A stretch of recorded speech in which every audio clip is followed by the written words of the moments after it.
Hi, everybody. Welcome. We have some new faces here from the computer science department, new to me. So welcome, everyone. I'm going to give it one more minute here for people to finish joining and getting their audio connected, and then we will get right to it. Um, Great. We're good to go on YouTube. For those of you, Dan, you cool if this goes onto YouTube after the fact? We're streaming live there now, but Yeah, that's yeah. fine, man. Okay. Yeah. I should have asked you before. All right. So, welcome everyone. This is an exciting event for us here in the Hunter College Music Department and Computer Science departments. This is, at least in my 15 years at Hunter, the first time we've been able to work together and present something in tandem. And that something is the amazing pianist and composer, band leader, and coder, Dan Tepfer.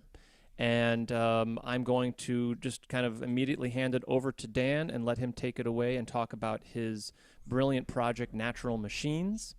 If you have questions that come up, you can either type them into the chat feature here on Zoom, or you can save them for the end, and I'll be asking for questions over the last 10 minutes or so of this event.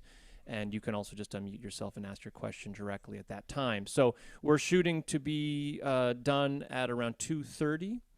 And so in order to maximize our time, let's get started. Without further ado, if everyone would be so kind as to unmute themselves and welcome Dan Tepfer.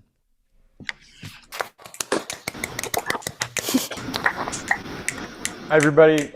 Actually, hold on. I'm just going to change my audio here so that we don't go. There we go. There we go.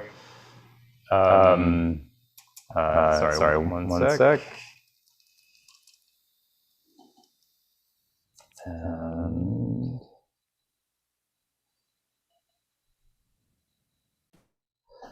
yeah.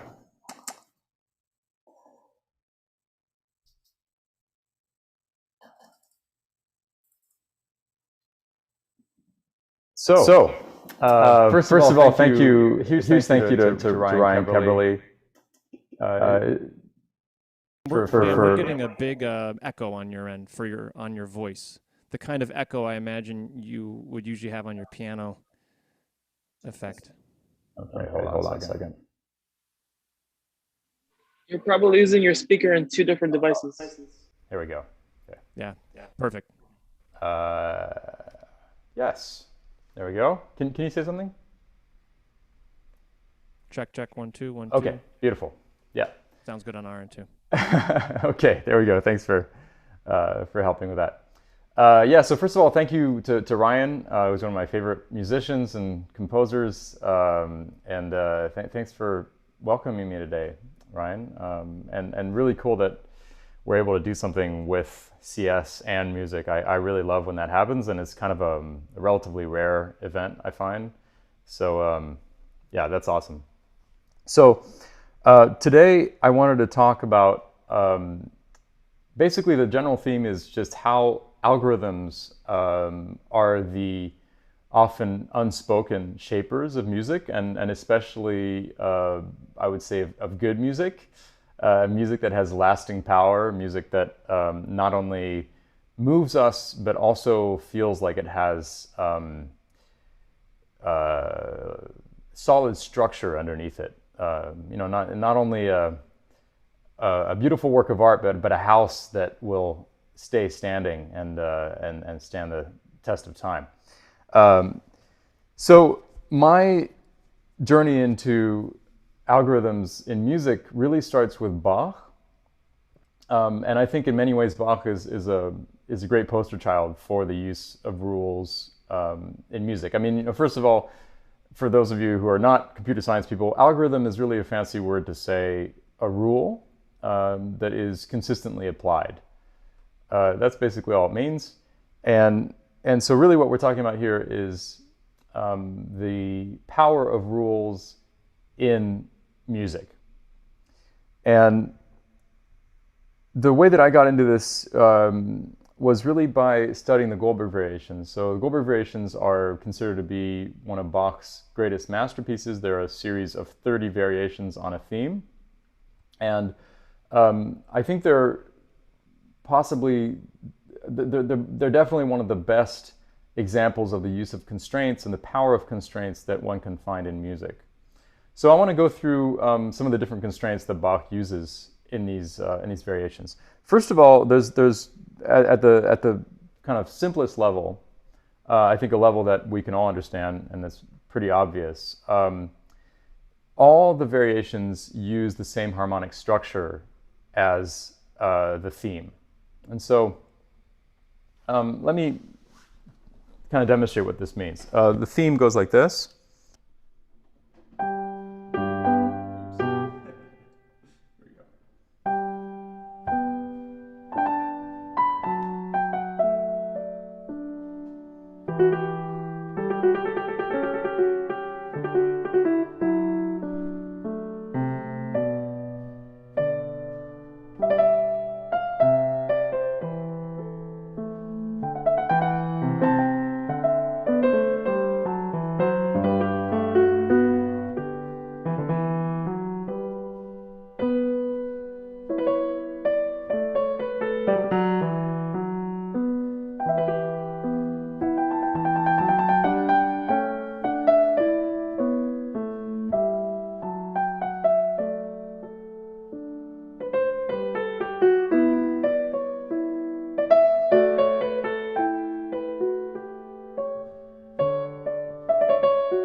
So in the interest of brevity, I'm just going to play the first half of these examples from Bach. I just stopped at the midway point. It's where Bach has modulated to the dominant from G major to D.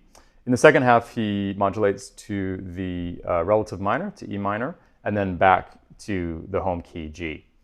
But that beautiful melody is really just basically an arpeggiation of the chords that support it. So we have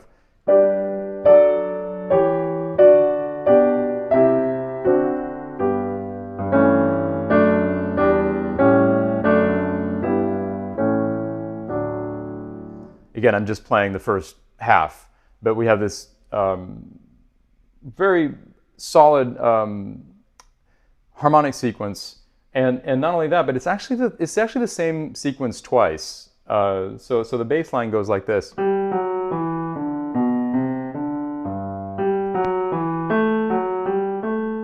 So you notice really what he's doing is suddenly in the middle of the second iteration of that bass line, he just moves it up by a fifth. So first time it's, second time. Okay, so instead of going the second time, he moves that D up to the A, and then the rest is just all transposed up a fifth. And in fact, if I keep going into the second half, it's again that same bass line, but transposed to different keys.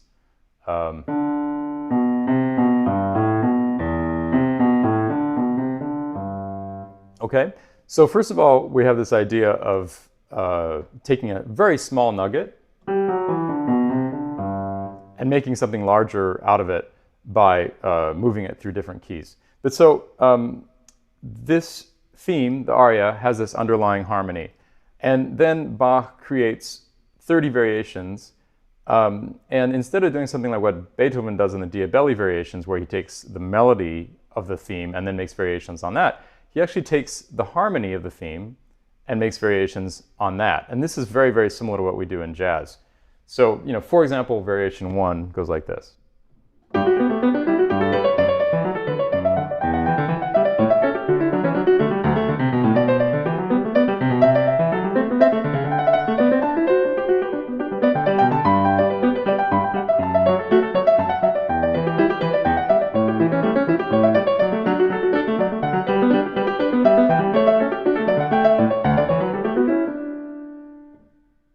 Again, just the first half. So this is, thank you. This is just those chords that I played earlier.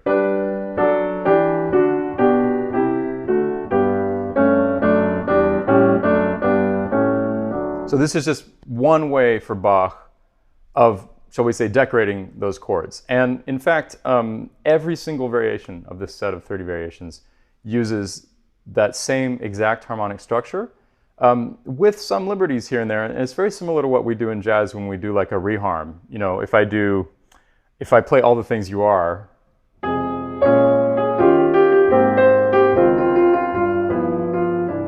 I might do something like,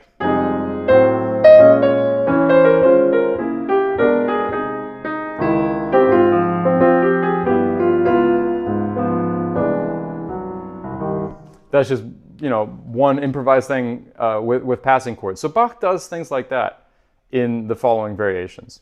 So that's the first constraint in the Goldberg Variations. And one question I asked myself as I started studying this masterwork and being a jazz pianist, I mean, I was just studying it for fun, really, in my early 20s. I asked myself, you know, how can I respond to this? Because what Bach is doing is so similar to what I have been trained to do or what I've learned to do as a jazz improviser. How can I respond to this? And so I had this idea of basically taking the same ideas as Bach and improvising my own variations. So for variation 1, which was the one I played earlier,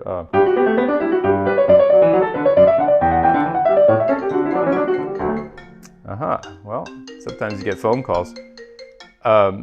So for that variation 1, Do Not Disturb is on. In my project Goldberg Variations, I respond after each one of these variations with an improvised variation. And so I might do something like this. Like, just basically what I'm doing is taking the chord changes, same harmonic structure as Bach, and taking the vibe and just some general ideas of how he's doing this particular variation. So I'm just going to improvise this for you right now.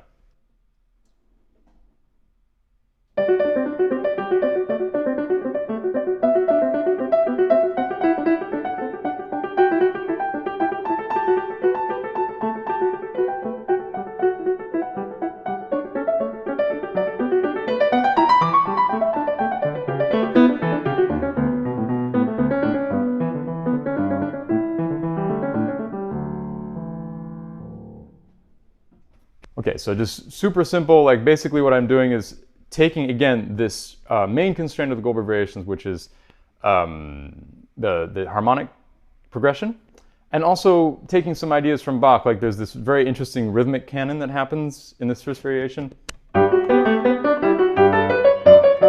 Okay, so taka, taka, taka, taka, taka, ta, taka, taka, ta. Kind of canon happening between the hands in terms of rhythm. So just kind of taking that idea and then just improvising whatever I want with that idea. So this is, again, just a very, very simple first level of constraint that Bach uses. There's another constraint in the Goldbergs that underlies all of Bach's work, and it's part of his genius. It's that Bach will never allow himself to write a bad melody. Everything that happens in every voice, including the hidden internal voices, including the bass, including the treble, is a very singable melody. Like if you isolate the melodies, they always make so much sense. It's like the grammar of a sentence. You know, it's like reading Proust or something. You always realize he always completes the sentence. He never leaves anything hanging.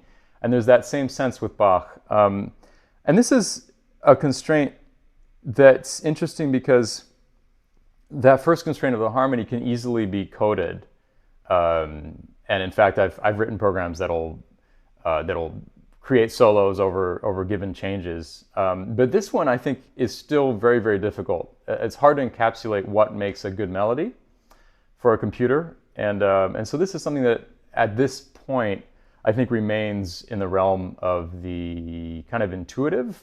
I'm no expert on this, but I think it may also be hard for a computer at this point to know whether a sentence is well structured or not. Well, I know it can determine whether the grammar is there, but can it determine if it's a beautifully written sentence? I don't know if we're quite there yet.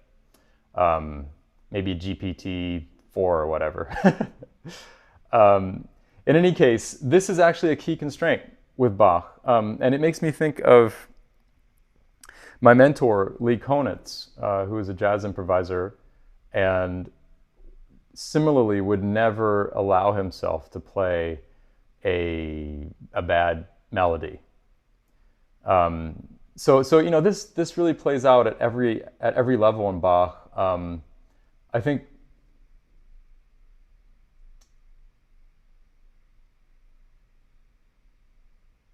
trying to think of kind of the best example I can. I think the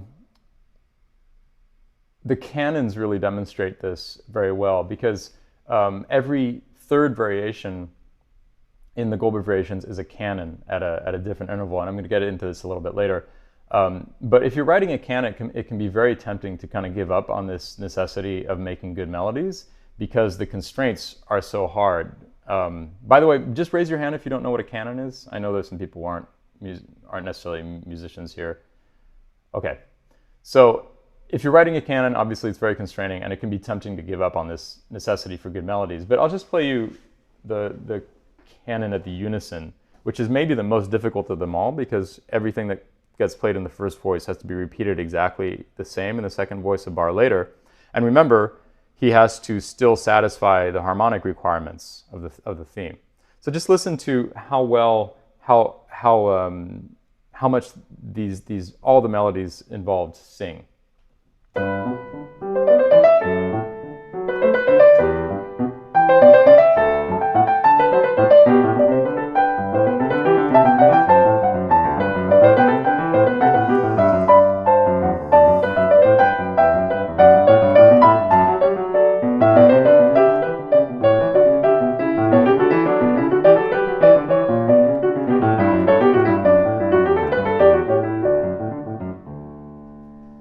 So it can actually be hard to kind of separate out the melodies in the right hand here, in the top two voices, because they're operating in exactly the same register. But one of the big projects when you work on Bach is to separate these things out and to make sure that you're actually hearing these voices separately. And it's just stunning how much he adheres to this constraint of like everything needing to be very singable, even under the harshest constraints like those of a canon. So again, you know, this is something that operates very much in jazz. All the jazz greats are great melodicists, and you know, when I would play with Lee Konitz, he would say, try to only play what you can sing. So, you know, if I'm playing Over All the Things You Are or something, he would say, let's just hear you sing a solo over that. And I would do something like, you know, do do bo do bo do bo di da da do de, be le do be do twi da ba do bo de, ba da bo do bi da bon ve flat da tonge, da le do de twi da da do de do no de do do da de de bo do be do do no bo do bo do do bo do do de bo do vi par de bo do de do de do de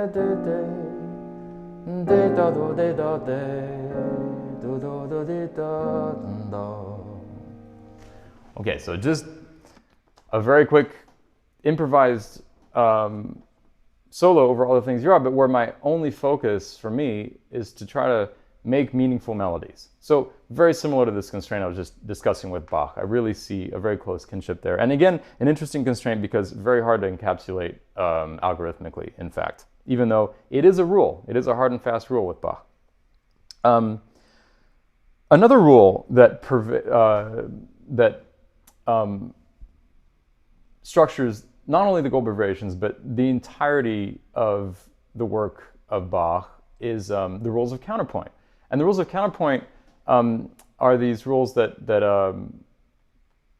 were developed over hundreds, if not thousands of years. And basically they emerged from people wanting to sing together.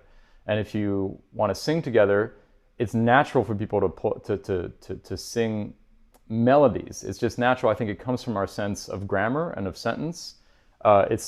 People don't really want to just go like bop, bop, bop, bop, bop, bop. You know, people want to sing ba ba do ba be ba da, be ba do do de, do da. You know, they want to sing things that feel meaningful musically and that come from this sense of grammar and sentence structure, I think. And so, you know, over hundreds of years, people wanting to sing together, but wanting to sing different things together, but things that are meaningful together, meaning different melodies that work together, emerged this art of counterpoint. And counterpoint is basically the science of figuring out what notes work together at a vertical level, what notes don't work together at a vertical level, and then how to move between these different notes that work together, and also how to use notes that quote unquote don't work together, meaning dissonances, and how to resolve them and things like that. That's basically the art of counterpoint, and Bach was a great master of counterpoint. The interesting thing about counterpoint is that it is very codifiable with rules. And in fact, in my late 20s, I mean, like most of us here probably, if you studied music in college, I did counterpoint in my early 20s in college, but it was like relatively superficial. In my late 20s and early 30s, I went back to study with a teacher in the south of Manhattan called Paul Caputo, and really took a deep dive into counterpoint and harmony again, much more seriously than I had before. And really this was motivated by my study of Bach. I just felt like I needed to understand it better.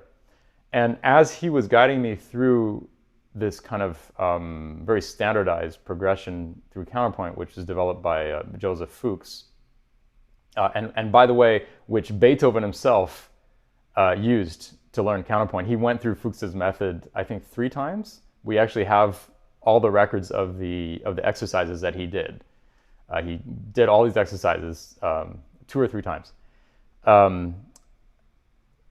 So as I was going through this method myself with this teacher, I asked myself, well, these rules are so hard and fast. Can I write computer programs that do it just as well as I do? And in fact, the results were pretty impressive. I'll just give you a quick example here. So here's a program I wrote in Super Collider. I don't know how many of you are familiar with Super Collider, but it's a really wonderful programming environment. I really like it. It's kind of hardcore, like not great for beginners, has terrible debugging, but I've gotten really used to it over the years and really dig it. And so I'm going to run this, and oh, the window is on the other monitor. Here you go. Okay, here's what it's doing.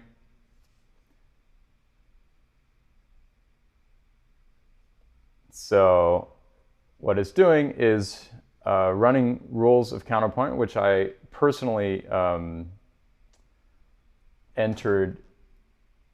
All right, okay. I need to make this full screen so I can see it. Yeah. So I personally entered the rules of counterpoint as they were taught to me, and there are many of them, and you know, there's subtleties of them, into this program, and then asked the computer. So on the bottom there is what's called a cantus firmus, which is a kind of a given melody. And then I asked the computer to write a counterline to this given melody, which in this case happened on top, but I could change a parameter in the program so it happens on the bottom. So let me just sing this for you. Let's see. Da da da da da, la da da da dee da da dee da dee, la da da dee. So for those of you who have ever done counterpoint, I think you would agree that this would get full marks. It doesn't break any rules, and not only that, but it's a good melody. Catherine St. John asks, is it deterministic? No, it's not. Let me just run it again. You'll see it'll come up with a different thing.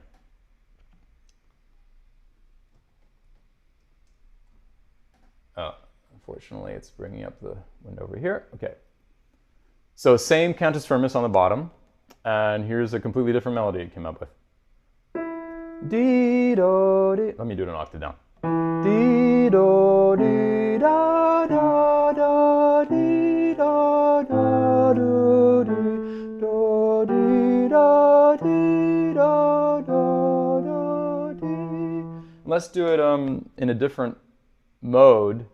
I'm always amazed at how good these sound. Every time I check one out, it's like, oh yeah, it sounds like music, you know? Because the rules of counterpoint were developed over hundreds of years. It's really hard for us to picture this, I think, today.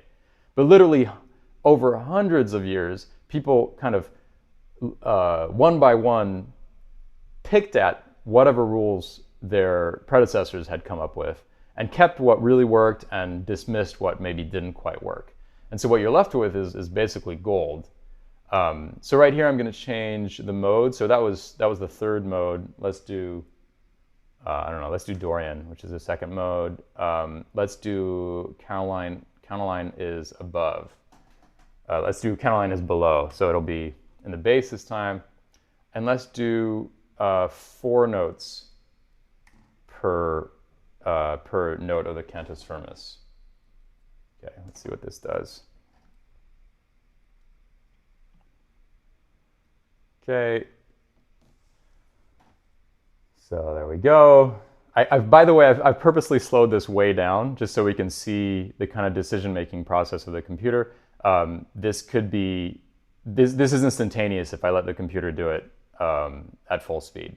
But it's just kind of to see, yeah, like Jill DeKell is commenting, love the backtracking. A lot of the difficulty with this kind of process is actually finding a suitable ending, because the constraints get more and more severe as you get towards the end. Like basically, in the rules of this kind of counterpoint, you need to end on the octave or the unison at the end, and there are only a few ways that you get to approach that ending. And of course, since everything is related, like if you change one note at the end, it will actually mean you have to change notes earlier as well. So let's see if this actually finds a solution. I saw a comment there. Are there cases where this fails? I think there are cases where this fails. I haven't.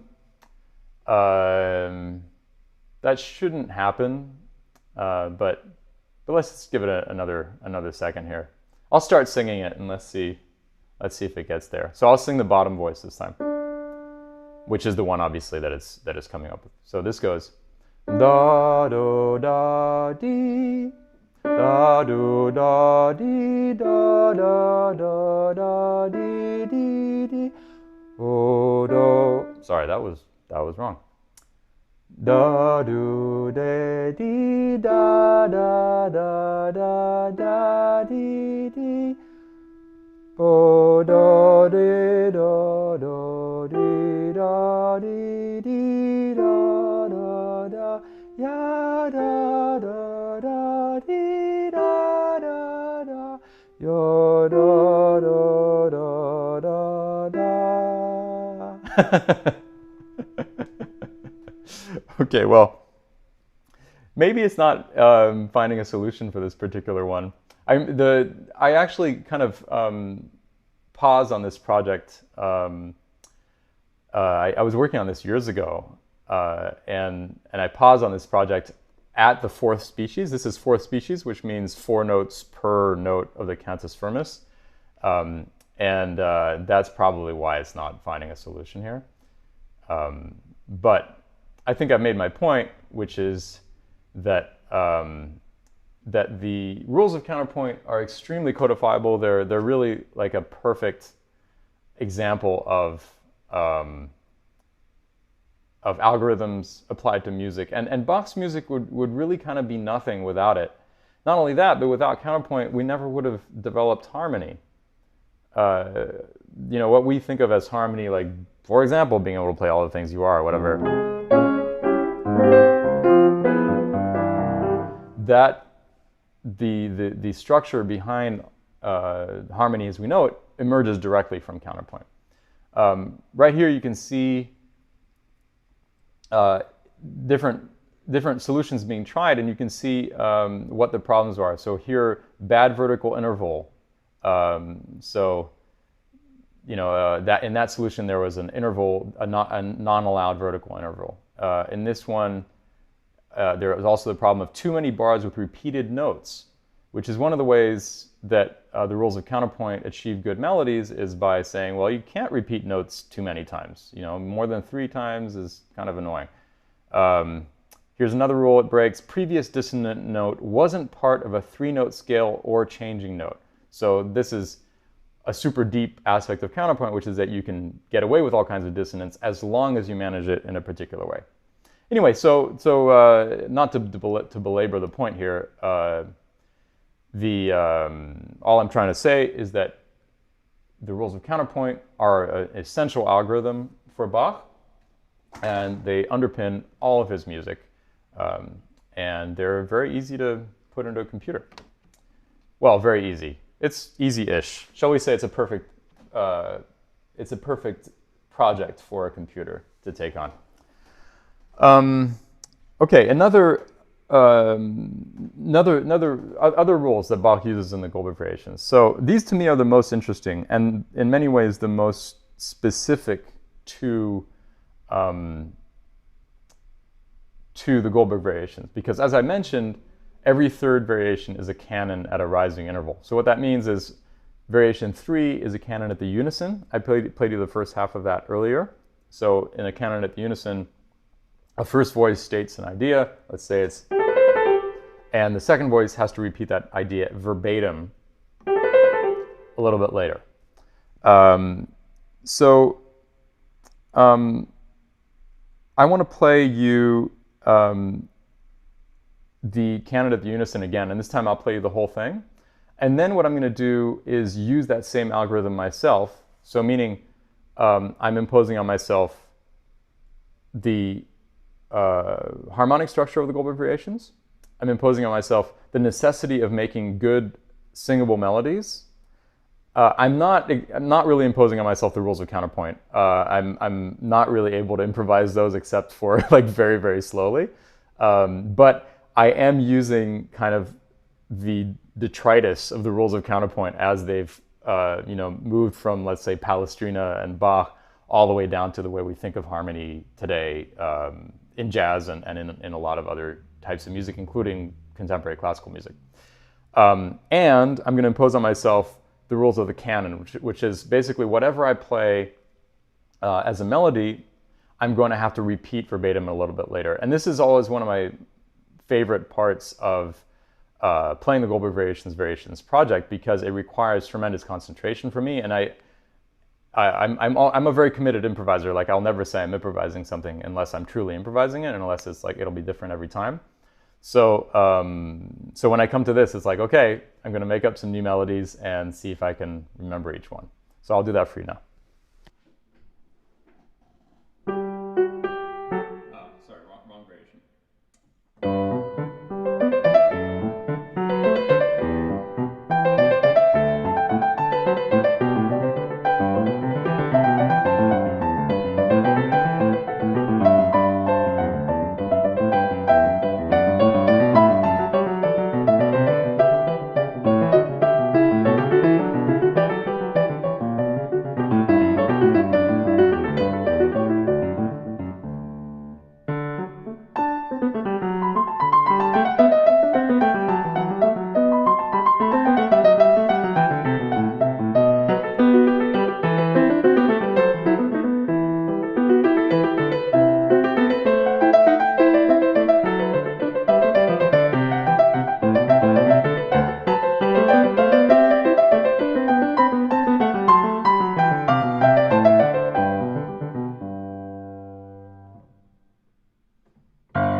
Okay, so so that was just an improvised canon at the unison. I mean, I'm stretching the definition of canon a little bit because a real canon voices overlap, and that's what's happening in Bach's Variation 3, which I played for you. There's so much overlap between the voices that it's actually really difficult to tell them apart. But I think what I just played also qualifies as a canon. It is a canon because everything I play is repeated a little bit later. And I did a little bit of overlap, but I think for me as an improviser, one of the constraints I impose on myself that Bach is not imposing on himself is things have to be productive constraints. I need to impose constraints on myself that authentically enable me to express myself with joy, with gusto. These are important. So that's part of what's been interesting about the Goldberg Variations project is to find that sweet spot between constraint and between freedom, which I think is where all meaningful art gets made. And I should note, by the way, that Bach, even though he imposes these very strict constraints on himself, and not only that, but he's a perfect follower of his own constraints. He virtually never breaks his own rules. In fact, people kind of jealously collect examples of times where Bach broke the rules of counterpoint. They're like these prized gems because they're so incredibly rare. And in the Goldberg Variations, when he says, I'm going to do a canon at the second or the third or whatever, he follows those rules to a T. So what I should say, right, well, my point here is that despite all these rules that Bach is imposing on himself, he's extremely smart in leaving sufficient degrees of freedom for himself within the rules that there's still tons of room for him to be emotional, to be intuitive, to be spiritual. And this is really kind of where the golden music gets made, I believe, is at that intersection between the algorithmic and the spiritual. I think it's really important to differentiate this, for example, from the rules of serialism, that were invented by Schoenberg, which in their most basic form, they just say that a piece is made up of a tone row, which is a sequence of 12 tones that has to include every chromatic tone of the 12 chromatic tones that we use in Western music. And that you don't get to repeat that row until you've stated all the tones in order. So that's in its most basic form. And there's a lot of great music that got made that way. But after the Second World War, people started trying out ideas like total serialism, where not only is the pitch content dictated by these rules of serialism, but also the rhythmic content, also the dynamic content. And essentially, you get to this place where like an entire piece is deterministic, and where there are no degrees of freedom, there are virtually no degrees of freedom. And I think there's a reason why people aren't excited to hear that music today. I mean, I think it's going to end up as a footnote in history because it's not sufficiently expressive. So the point I'm making here is Bach is a genius at navigating that tension between very strict and hardcore rules and still having tons of freedom. It's both at once. It's not either or. So of course, as somebody who's enjoyed programming computers since I was a kid, when the more aware I became of the power of algorithms in Bach's music, the more I asked myself, well, what more can I do with a computer? How can the computer take care of some of these rules for me?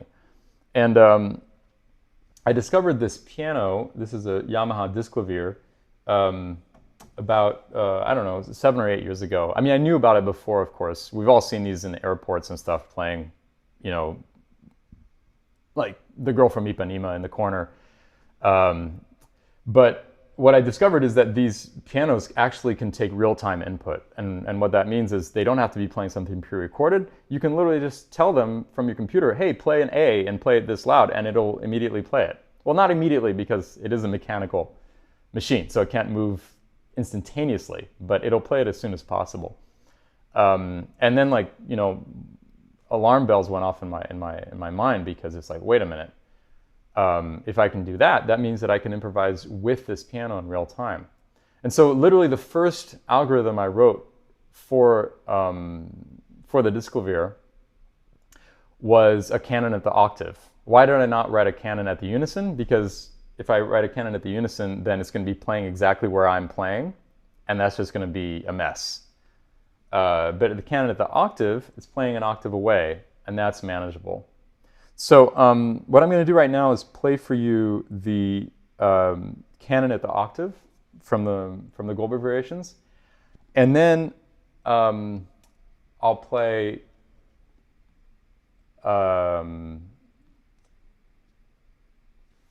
I will play an improvisation, a free improvisation that comes from my Natural Machines project, where I have my computer do a canon at the octave for me. And so all that means is extremely simple. All it means is that everything I play gets repeated a little bit later, an octave away.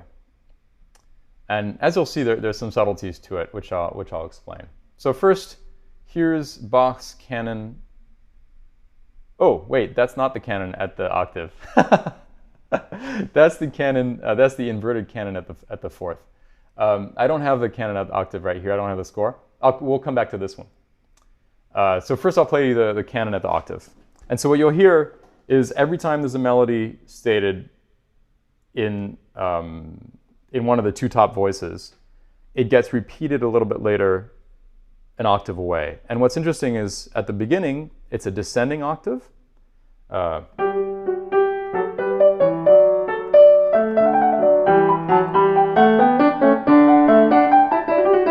Did you hear that? How that first melody? Talk about singable melodies, super singable melodies without being obvious. I mean, that's a really kind of complex melody.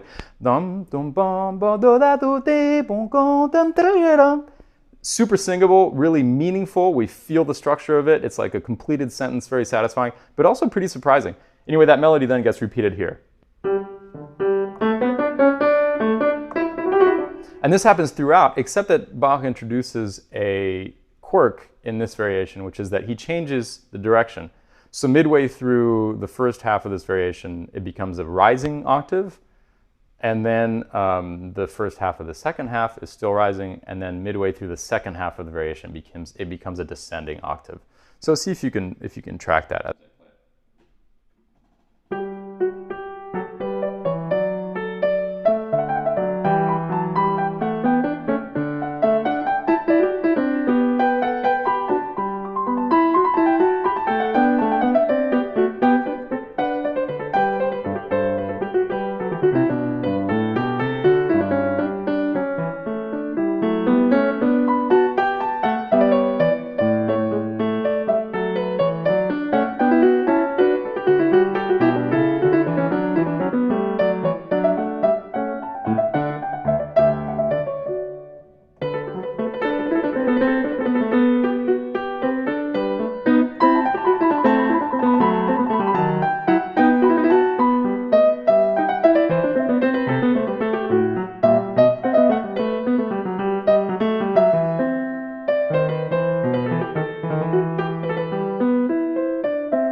Okay, so that was Bach's canon at the octave with a slight hesitation there in the second half. I haven't performed these in a couple months, so memory is always one of the fun challenges of the Goldbergs. But hopefully you're able to track, because it's very, very, I think, this is probably the easiest canon of the whole set in terms of tracking the canonic activity, because it's an octave away. And now, I'm going to play with this algorithm I wrote for Natural Machines. By the way, it's called Natural Machines because, of course, it's about this idea that my favorite music exists at the intersection of the algorithmic and the spiritual, right? There's the mechanical and there's the natural. The natural to me is the intuitive, the emotional, and the mechanical is the hard and fast, the rules and things like that. So this project, Natural Machines, is all about that intersection. And as you'll see, I also made a visual representation of the music. And in this particular algorithm, not only can I switch the direction of the canon, so it's like an octave up or an octave down, or even multiple octaves up, multiple octaves down, but also I can change the amount of time between what I play and the computer's response. And this is a really interesting aspect of the whole idea of canon, is that when you have repetition, right? When you have repetition, when you have something you play being repeated a little later, automatically you have rhythm. There's no way you can not have rhythm if that amount of time between the statement and the response is fixed. That's rhythm. That's resonance. That's oscillation. And so canon leads directly to rhythm. And so here I'll be transforming the amount of time between the statement and the response. Basically, I'll be multiplying it by 2/3 or 3/2, which I think is a really interesting metric modulation. There we go. And as I say, this is always free improvisation in Natural Machines. So I'll just be making this music up as I go along.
Incredible.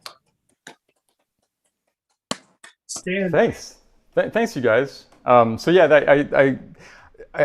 one of the things I really love about algorithms, about playing with algorithms, is I just think they have the power to take you out of yourself. I think there's something extremely powerful about constraints, and I feel that even though I've played with this algorithm, I mean, I've performed this project all over the world, so probably, maybe I played with this algorithm 100 times or something. But if I approach it from a place of simplicity and especially kind of really taking on what's hard about it, like for example, the rhythmic aspects of it are actually really challenging, but also the necessity to be really clear in my thoughts, because if I don't state a clear thought, it's going to be repeated a little later. So you're gonna get lack of clarity twice, which really is painful. So if I embrace these challenges about it, it honestly feels surprisingly fresh every time. Oops, sorry about that. And that's what I really love about algorithms is they have the power to kind of like dissolve your ego somehow and just make you more of a child playing a game. And I really love that. That's really the kind of whole basis behind natural machines. So I'm gonna go, unless you guys want to do some questions, I wanted to go to one more aspect here. Does that sound good, Ryan? Yeah, there was one question maybe you could address and then jump into Sure. the next aspect. Let's do that. Ariel Avshalom asked, what is that software? And I'm assuming she was referring to the visuals that we saw. You didn't talk about where that, or how that was created, or how that connects directly to the rest of the project. Yeah, so I like to say that in Natural Machines, the code is just as homemade, just as personal as any of the music I'm making. So, like, I'm somebody who likes to write music by hand with a pencil on paper or a pencil on an iPad. I also obviously play my music by hand on the piano, and it's exactly the same for the code. I've written every line of code in this project myself. It's really like something that came out of just, personal obsession and passion. And so, yes, I see the questions now in the chat. The visuals as well. So I'm using Super Collider to write the musical aspects of this project. So everything the piano does in response to what I'm doing, I've written in Super Collider. Now, you could write this in pretty much any programming language. Virtually every programming language supports MIDI, and this is just a MIDI instrument. But Super Collider makes certain, shall we say that it makes writing musical ideas particularly robust. The timing in Super Collider is extremely robust. And also, because it's a live coding environment, it makes trying things out incredibly quick, and I really love that about it. But the visuals, Super Collider is not great for programming visuals. You can program visuals in Super Collider, but it's just not very efficient. I've coded everything you just saw that's running in processing, which is a programming environment I recommend to all beginners. It's a Java-based programming environment that's specialized in graphics, so it makes things like bringing up a 3D programming environment or a 3D coding environment where you can, say like place a cube in three-dimensional space or place a sphere. It makes those things very quick. And so it's really a great place to just kind of experiment with. And what I'm doing is I'm sending messages all the time between Super Collider and processing via OSC, which is it's a format for exchange that's called Open Sound Control. I think it was originally designed for music stuff, but actually it can be used for anything. It's just a way of sending messages between various applications, also over the network. Like I actually wrote some code last December where I played a concert of Natural Machines here in Brooklyn, and live, just like a fraction of a minute later, the sound was coming out of another Disklavier in Kyushu in Japan, synchronized to my performance, the visuals of my performance, including the visuals you just saw, but also me playing. So the sound was coming out of an actual Disklavier, acoustic Disklavier piano in Japan. And so all those messages were sent over the network via OSC. I see there's another question. When you play these pieces, do you kind of know what the piano will play in response to you due to the algorithm, or is it surprising sometimes? Did it take a lot of getting used to playing with an invisible person? Yeah, so it really depends on the algorithm. This one I just showed you is really like the simplest possible one. It's literally just repeating everything I play an octave away a little later. But it's surprising how much even an incredibly simple constraint like that completely influences the music. I mean, it has a hardcore effect on the music. It's like night and day. If you turn that off, it's completely different, you know?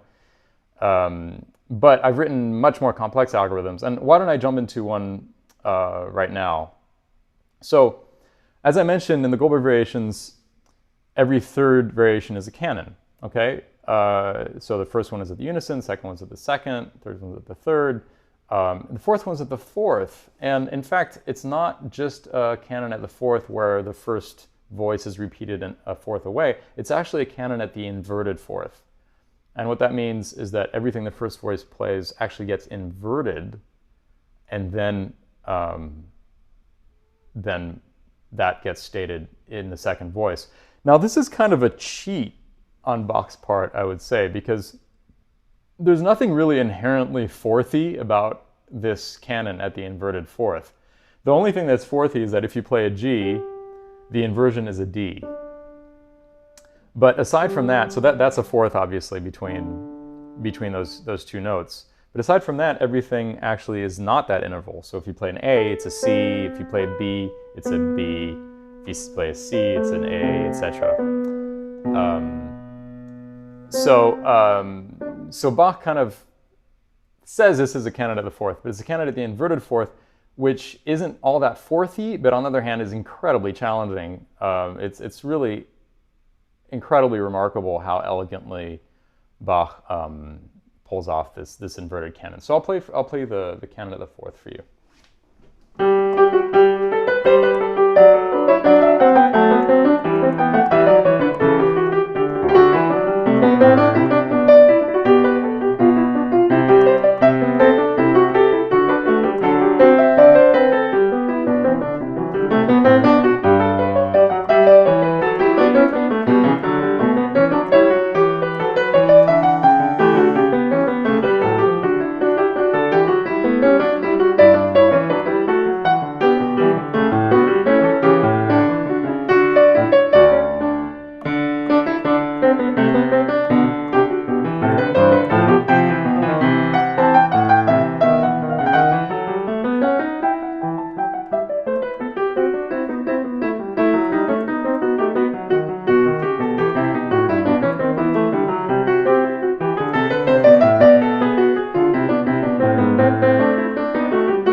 So absolutely fantastic piece. And there again, even though he has this incredibly demanding constraint on himself of this canon at the fourth, every single melody is so singable. I mean, I've done the exercise of singing all the internal melodies, and I'm always just shocked at how he never compromises on that. They're really good melodies. On the other hand, there's more chromaticism in this variation than in a lot of the others. And I think that's because with certain parts of the chord progression, it's just hard to make it work in inversion, and Bach has to resort to chromaticism. But that's not a bug, that's a feature, right? Because the whole point of constraints is to get us out of our habits, is to reveal new aspects of our creativity that we didn't even know were there. We paint ourselves into a corner, and then we can actually surprise ourselves as to how we jump out of the corner. So I think this is a great example of that. And so, of course, after I programmed the canon at the canon at the octave, which I just played for you, I asked myself, well, what would an inverted canon be like? So now I'm going to improvise with this algorithm I just call inversion on the Natural Machines album. And you'll see I wrote a whole other way of representing the music graphically so that it really shows clearly this idea of inversion. And I'm also going to be playing a little bit with the timing between my statement and the response. Also, I should say that Bach, in these canons, in these inverted canons, he's doing a diatonic inversion. What I'm doing here is a chromatic inversion. And if you have any questions about that, we can talk about it afterwards. It has direct consequences for something like negative harmony, which is maybe something some of you have heard of since it's gotten really popular the last few years. So yeah, here's inversion.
Woo!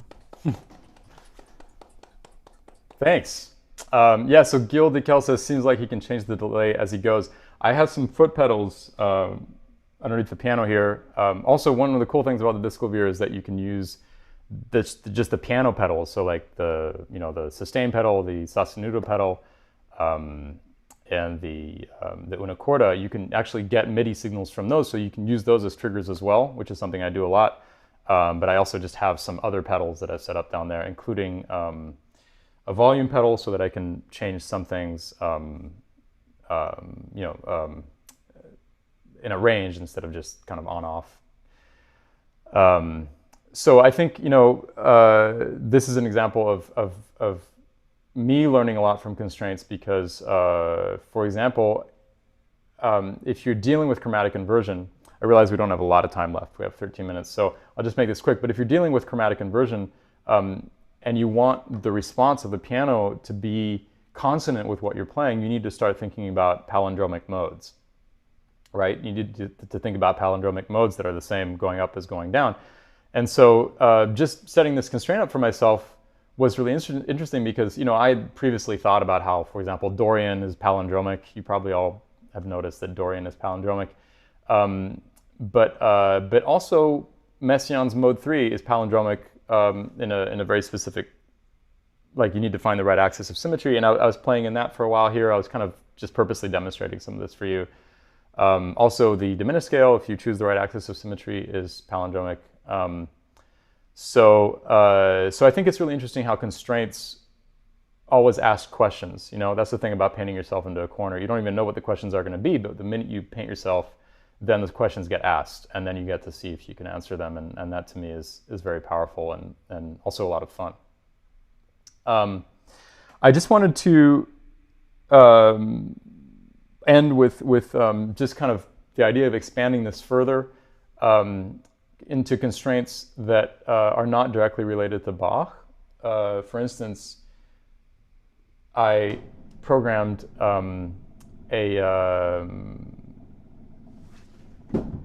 I wrote an algorithm that makes music according to fractals. So one of my favorite fractal is a fractal tree. It's a tree fractal, very, very simple, incredibly easy to understand. It's just one branch dividing into two, or in this case, actually I did it in 3 dimensions, so it's dividing into 3. And then repeating that exact same structure, that branch dividing into 3, at smaller and smaller scales. And you get this structure that looks exactly like an actual tree.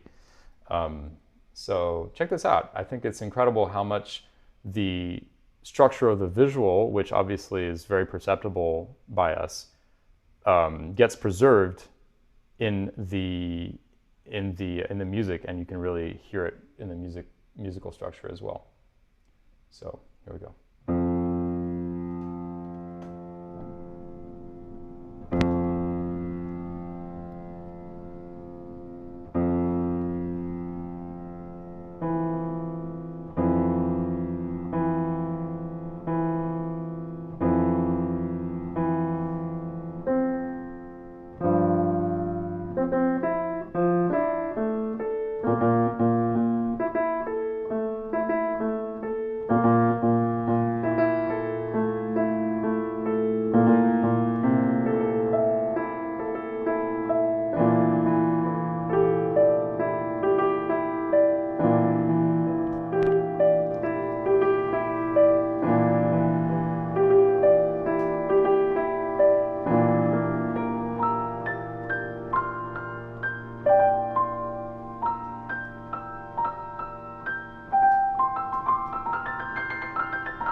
do do di la di bi da do do di do.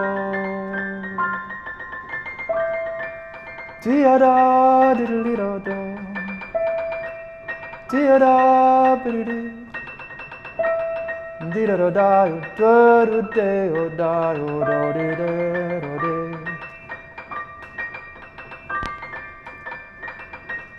Do do da de la do. Do ba da da ya da. Ba ba da di la da di do de.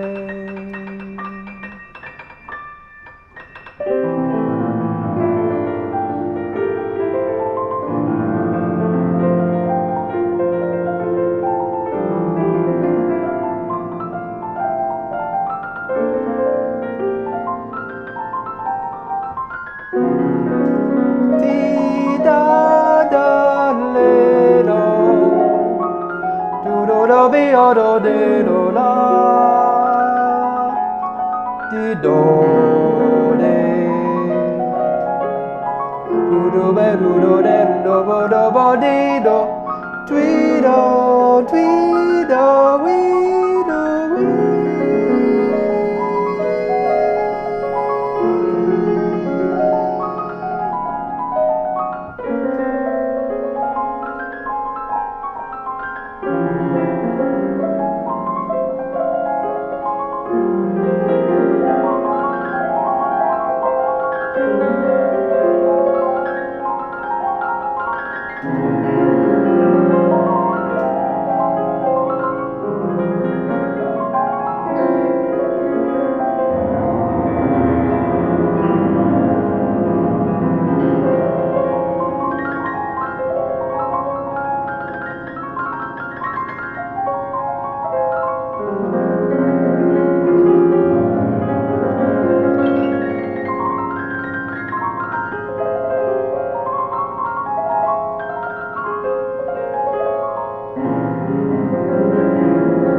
Yeah, Dan.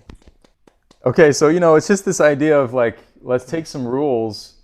In this case, a rule that is totally out of the realm of Bach, and just see what happens. I was moving through some different modes there because I found that if you translate this tree into the chromatic scale, then it's very hard for us to perceive structure. But if you use modes that we're familiar with, then you can really hear the structure. And it truly is structure that we're perceiving. It's not just the fact that it happens to be in a mode. This sounds very, very different from just like random notes chosen in a mode. It sounds, you really perceive the organization in it. Jill DeKel asks, what's the tonal relationship between the branches? I see the physical position of the branch affects the register.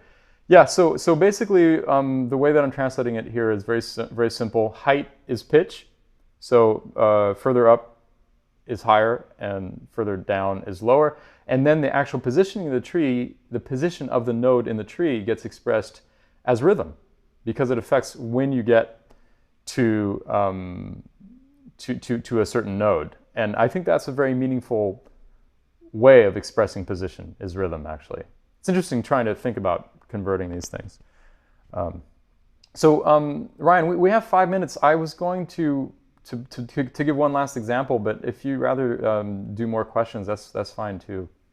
I think we're good. We've been taking questions as we go, so why don't you proceed, Dan? If there are some other questions, you all can type them into the chat feature, and we'll see what we have time for. But do your thing. Okay, beautiful. So this is the algorithm that I usually finish my Natural Machines concerts with. It's called consonant motion, and it's really like using the ideas that we've already touched upon, these very simple, straightforward ideas of canon, but stretching them just a little bit. So in this case, the computer responds either above me or below, and it can respond in fifths or octaves.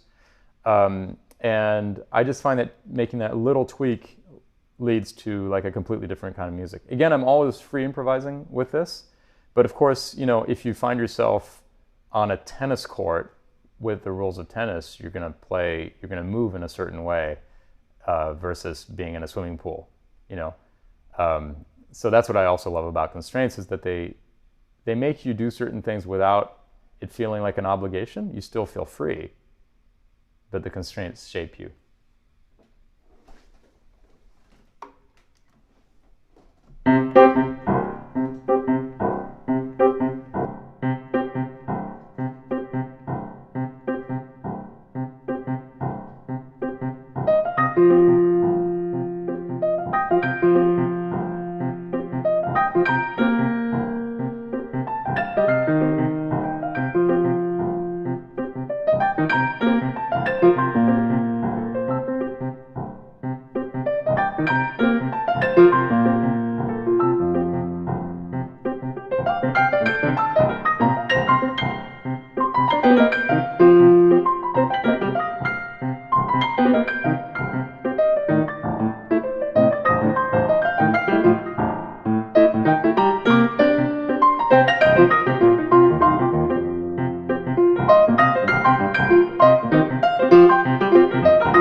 Wow.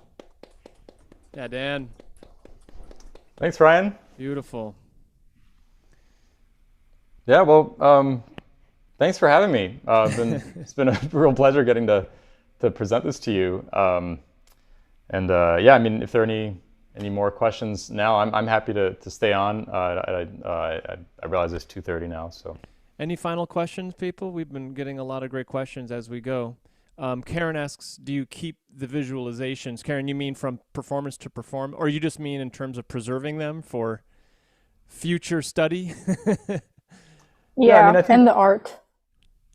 I think that's a really interesting question because it really brings up the tension between improvisation and kind of finished recorded music, which obviously someone like Ryan, is very attuned to. I mean, jazz musicians, there's this continuous tension between composition and improvisation. And having played for 12 years with Lee Konitz, who is an incredibly devoted improviser, there's always this question of like, well, which improvisation do you decide to record and save, and which one just goes out into the ether, And I don't think it's an easily solvable question, but I think it's been really important for me with some of my most challenging projects to make a recording. Like I started working on Natural Machines many years ago, but then in 2018 I just decided I absolutely have to make a recording of this. And so the whole Natural Machines album, which is 12 tracks, is on YouTube for free. And you can just go to dantepfer.com/naturalmachines, or just search Natural Machines on YouTube and you'll get it right away. So they are recorded in that way. And I actually did write a whole program as part of Natural Machines that enables me to record every aspect of a performance. So I can, I didn't record this, but if I had, I'd be able to recreate not only the music that happened, but also all the visuals. Good question, Karen. We have another question from Adam. Has Guarino Mazzola's work influenced you? I'm actually not familiar with Guarino Mazzola. Obviously, somebody I should check out. A big influence on this project is Colin Nancaro. If you haven't checked him out, he's an incredibly interesting composer from the mid 20th century, mid to late 20th century. He did something very similar to what I'm doing here, except he did it with piano rolls. He would actually punch holes in piano rolls by hand, and he wrote this absolutely mind-blowingly crazy music, but very, very organized. He did things, for example, he wrote, for example, canons in irrational meters. So like, for example, square root of 2 is an irrational number. So is pi. These are numbers that, that you can't actually express in a fraction. You can't resolve them. They just like have an infinite decimals as far as we know. And so he did things like that. But the music is also full of humor. He was a big influence on Ligeti, who I also think is one of the rare composers of the 20th century or the second half of the 20th century to have a real strong sense of humor. Yeah. So really recommend checking out Colin Nancaro if you're not familiar. Last question from Gil. He says, have you tried this in a band context? That's a great question. I've been wondering the same thing with multiple people. Yeah, so one thing that I've been doing during the pandemic, and actually Ryan has been a part of this, is I've been doing concerts with other musicians through the internet, and I've been using this experimental software called Jacktrip to do this. And I've actually been doing ticketed concerts where I actually sell tickets to concerts and then play with somebody or multiple people. And I've also been doing free ones.